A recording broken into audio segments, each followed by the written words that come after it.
అదనపు కట్నం కోసం ఇంటి ఓ మహిళను అత్తింటి వారే గెంటేసిన ఘటన ఏలూరు జిల్లా కొయ్యలగూడెం మండలం బయ్యనగూడెంలో చోటు చేసుకుంది. ఇక లీలావతికి అనే మహిళకు 15 ఏళ్ల క్రితం మిరియాల శ్రీనివాస్తో వివాహం జరిగింది. అయితే పెళ్లి సమయంలో తమ కుటుంబ సభ్యులు ఇచ్చిన కట్నం సరిపోలేదని అత్తింటి వారు వేధింపులకు పాల్పడుతున్నారని బాధితురాలు వాపోయింది. విచిత్రం ఏమిటంటే తనకు తన భర్త సపోర్ట్ చేయడంతో అతన్ని కూడా బయటకు తోసేశారని ఆమె వాపోయింది.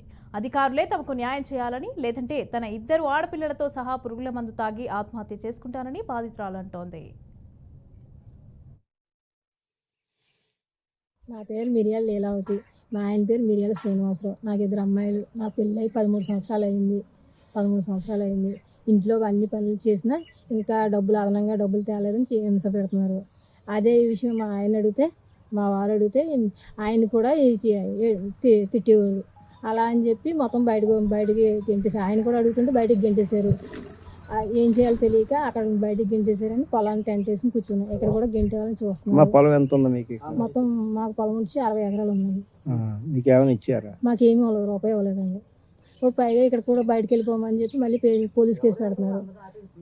25 కాసులు బంగారం పట్టుకెళ్ళిపోయి మళ్ళీ కేసు పెడుతున్నారు. మాకు ఏం చేయాలో తెలియట్లేదు. మా ఆయన న్యాయం జరిపించాలని కోరుచున్నాను.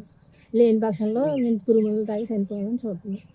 నా పేరు మీకు జరిగిన అన్యాయం ఏంటి చెప్పండి. మా భార్యాభర్తలని పిల్లల్ని కుట్టి తరిమేశారు బయటికి. మేము వచ్చి పొలాన టెంట్ వేసుకుంటే టెంట పీకుతాను కూడా మనుషులు పంపించారు. ఇప్పుడు పోలీస్ స్టేషన్కి వెళ్ళి 10 కాసులు బంగారం దుబ్బేశారు అన్నట్టుగా కేసు పెడతాను కూడా వెళ్ళారు. ఎవరు? మా ఫాదరు, మా brother Khammampati Ravi. Already police స్టేషన్లోనే ఉన్నారు.